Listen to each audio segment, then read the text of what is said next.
Introducing the Paddy Power World Darts Championship. And we'll say welcome back to Online Darts, everyone. We have the ferret, Jonny Clayton. And Jonny, I think you've been hiding from me recently. It's been a while since we've done one of these. Yeah, I have been hiding, to be honest, Phil, because every time I see you, you're walking around with a microphone in your hand. So, yeah, never mind. I'm here now. You caught me at the end. Look, we're here in Cardiff. What an atmosphere it is out there. Looking forward to a night like this. Yeah, definitely. It's nice to be home, and it's nice to be home in Wales. So, yeah, I bet it's a great atmosphere. It sounds good out there. I've not been out there yet, but, yeah, looking forward to this. Great prep and practice for the World Championships as well. But we know that you guys like to cram the exhibitions in this time of year because it's the best type of practice. Yeah, 100%. You know, it's like, you know, obviously I'm playing against Scarsy tonight, so it's, you know, it's brilliant practice. Where else do I get, you know, practice with, you know, an ex-world champion? So, yeah, the exhibitions are really good. It gets your mind, you know, you play a few fun games, but the serious games as well. So, yeah, it's a good thing for the Worlds. We're going to see the old dart swap between you and Gazzy. It's coming like kind of traditional, isn't it? Yeah, well, if we get to, you know, like 5-all, we might do. But, you know, maybe, I don't know, probably will. You know, it's the thing that we do. But it's been an in and out year for yourself. Looking back, how would you assess it yourself? Yeah, not good really, isn't it? Do you know what I mean? I know I'm better than what I've produced this year. So I need to get my act together, you know. It's... if I want to get back into things like the Premier Leagues, and, you know, I missed the Grand Slam the other day, gutted, absolutely gutted. So there's only one person that can change that, as myself. So I need to pull my finger out. Yeah, look, it has been a strange year. We've seen glimpses from you. The form isn't far away. Is it just that consistency element that you're lacking? Oh, 100%. You know, it's, you know, I know I can do it. Like, you know, I know it's there. The game is there. But all of a sudden, I'll have a poor game where the averages are showing that I've not performed, and they hurt, and that's the thing that you want to get rid of. You want to get back, you know, producing good averages. If you produce a good average, you know you've played well. You lose with 100 average, at the end of the day, you must have played well, so your opponent has played better. But you lose with, you know, an 87 average, that's not good. So, you know, there's only one person that can sort it out, that's myself. And, you know, the head is back on, hopefully. And we'll have a bit of the whole ferret back. When you see people like Richie Edhouse and Mike the Decker winning titles, and I'm not taking anything away from them because they're a great achievement, but does that hurt thinking that should be me? But all jokes aside, I done that myself, so I look at it and I think, oh, well done, guys, because you know, it's great darts. You know, they're both playing fantastic darts. But I look at it a different thing. Then I'm thinking to myself, I've missed the chance. You know, because there's players. Maybe nobody thinks that they're going to progress on in a tournament, and, you know, maybe they think that us in the top tier, the elite, that should be there. So you're going to look at it. You know, I take my hat off to the Jeddos, the Mike Deckers. You know, you look at Jermaine Watermina the other day, you know, reaching finals, you know, where people didn't give him any credit for, and they've done it. And actually, you can't take that away from any player. You know, I've been there, I've done that, and I want that back. Like, so, you know, I'm going to jump on the Jeddos bandwagon and try and get back to what he's doing. Like, so, yeah. You touched on the Grand Slam. That must have been a tough one to take because you were in it right up until literally the last point, and then obviously you and Chris Dobie missed out, and we obviously Chris has won 3 titles, and you were there. Is that a hard one to round when you're in and then you're out so quickly, but close to the qualifier? Yeah, 100%, obviously, because, you know, I don't understand it in any way. It's like 1 minute you're in, 1 minute you're out.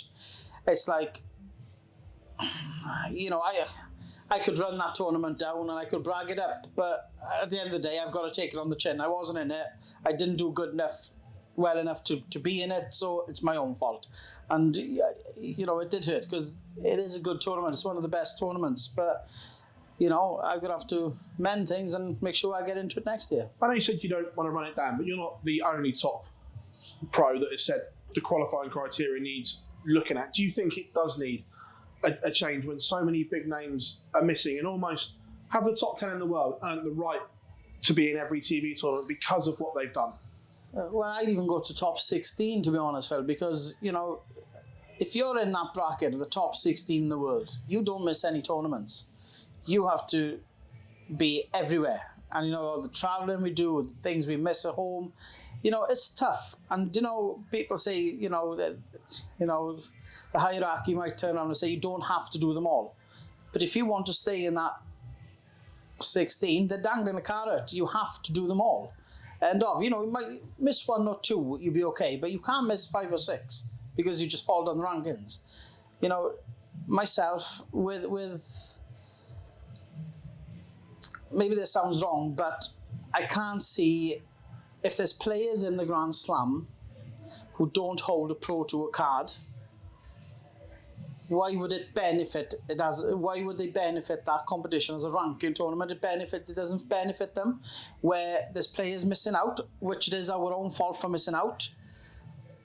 You know, money comes off rankings. Money, you know, like I'm speaking about myself. I was defending 30,000 odd or whatever, so it comes off your rankings, and I just think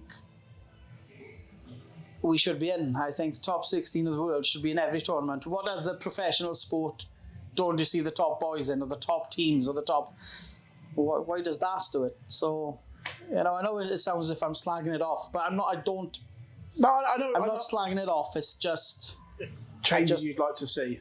Yeah, maybe, but I just, you know, you work hard enough to get to places. You should be in these places. Do you know what I mean? You should be in every tournament. Sorry, you know, we work hard to get where we are, and we sacrifice a lot. So to be punished for not being in these big majors, sorry, I don't agree with it. Is that a case of, because it's ranked, if it was unranked, it wouldn't matter, but it's the fact that these ranking tournaments affect so much more? Yeah, 100%. I think, you know, you knocked the nail on the head there, Phil. You know, ranking tournaments means you don't make money. No money goes on to your rankings if you're not in it. And, you know, I think I was world number 5 when that started. I'm down to 7. I know it's only 2 spots, but 30,000 has come off my rankings, and I lose 2 spots, and I didn't have a chance to defend it. A lot of players will say that, and a lot of players will just say, well, tough shit, because you should have qualified for it. I get it. I do get it. But I don't think it should be a ranked tournament if your elite is not in there. No, you're not the only one that said that, so don't feel bad at all. But looking ahead to the Worlds, like I say, your ranking is in a fairly good position, and a good run at the World Championships could unlock a few doors. Yeah, 100%. Hopefully, I'm going to give my best. You know, every time I go up to that on a stage, I give my best. I don't go out to lose. I don't believe in going up to lose. You go up to try and win everything that's possible to win. Sometimes you win a few things, sometimes you lose. You know, you don't win every tournament. But, you know, the Worlds is one of the biggest, well, it is the biggest competition, obviously, but it opens doors to a lot of things, like your Premier Leagues, like your World Series of things. Do you know what I mean? And, you know, some players want it, some don't. I love the Premier League. I think the Premier League is the best tournament on the planet. I think it's fantastic. If I got offered that instead of anything else, I would 100% take it. But you've got to prove that you're worthy of your place there. And, you know, the Worlds is definitely a place to try and prove that. If you could finish world number 5, so get back to that, we know the top 4 are guaranteed. If you could finish 5th, do you think that's enough to get you in? I don't know. You know, I just wait for a phone call to say congratulations, or, you know, unlucky this time. You know, but, you know, we've all got different opinions on Premier Leagues. You know, I got into it at world number 13, I think it was. I was at 13, 14. I got into it. I know it was in COVID, where there wasn't many tournaments being played. But I got into it at World 14, so I could turn around and say, I think it should just be the top 8. I got into it lower down the leagues. So I think the Premier League is who's performing. And the World Championship shows everything.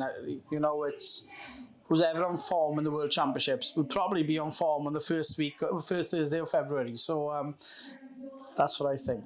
well, your World Championships, obviously you're seeded, so you get the luxury of watching and waiting. It will be Mickey Mansell or Gotto, who was brilliant last year. Will you watch that game or just wait for the text to say who you're playing? I'd probably watch it because there's darts on in my house 24/7, especially World Championships, because the kids and me are darts mad.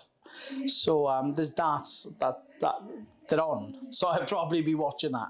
But, 23rd, Monday the 23rd, they keep me to the last day. So I hope they think I'm somebody pretty good to keep me to the last day. But, hey, I'm going to do a job. And hopefully, I'll be back up there after Christmas. Do you kind of prefer that, though, having a shorter break? Yes, it's a longer period to wait to play, but then it's a shorter gap. If you played on opening night, you could be waiting, I'd say, a good 10 days or whatever, where this is going to be a shorter one. Do you prefer that? Yeah, I think I would say yes to that because, like you just said, you've played and you're going back up for your second round rather than having 2 weeks off, basically.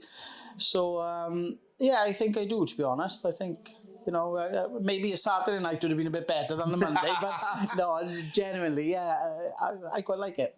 Well, I'm guessing that Mrs. Clayton will be coming and driving you straight home once it's done for Christmas. Yeah, 100%. To pick the turkey up from somewhere, should it be? But the World Championships, Ellen and the kids, they come every year. So, I can't get rid of them for that tournament. Do you know what I mean? They love it. So, looking forward. Look, would it ruin Christmas if you weren't in the World Championships? Yeah, I think it would, wouldn't it? Yeah. I think it would, yeah. It's a special tournament and, we all look forward to it. It's nerves, the first game.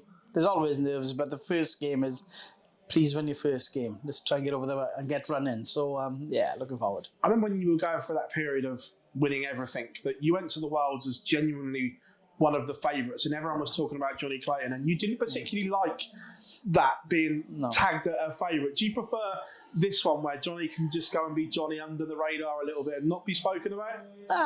Much less pressure, obviously, innit? There's pressure of trying to win your game, obviously, but your name isn't up in the bettings and things like that, so you're just a little bit forgotten about. So then you're trying to prove yourself again. So maybe it gives you a little bit more hunger. I don't know. It's I'm just going to go up and try my best. If my best is good enough, if not, I'm going to try another day. It's been a brilliantly strange year for darts. Obviously, Luke Humphreys doing what he did. Luke Littler continuing to raise the bar. Gary Anderson, the resurgence of him. It's been a real strange but brilliant year for darts. Yeah, 100%. Do you know what I mean? When you look at this year, there's so many different winners. It has to be good for the sport. It has to be. Do you know what I mean? Because, if it's the same old faces that's winning all the time, does it get boring? Maybe it doesn't get boring as a match, but you don't see anybody else coming through. When you've got a lot of new faces winning different tournaments, people get interested again and to say, who is so-and-so? Who is this? Where is he from? So I think, I think it's great for darts. Obviously, Luke Littler brought something different in becoming runners-up to Luke Humphreys last year's world champion. So, it's great. Darts is in a good place, I think. Jonny, it's an absolute pleasure catching up with you here in Cardiff, mate, and we wish you all the very best. Cheers, fella boy. Thank Unfortunately, you've got another day with me tomorrow as well. Brilliant. Cheers, pal.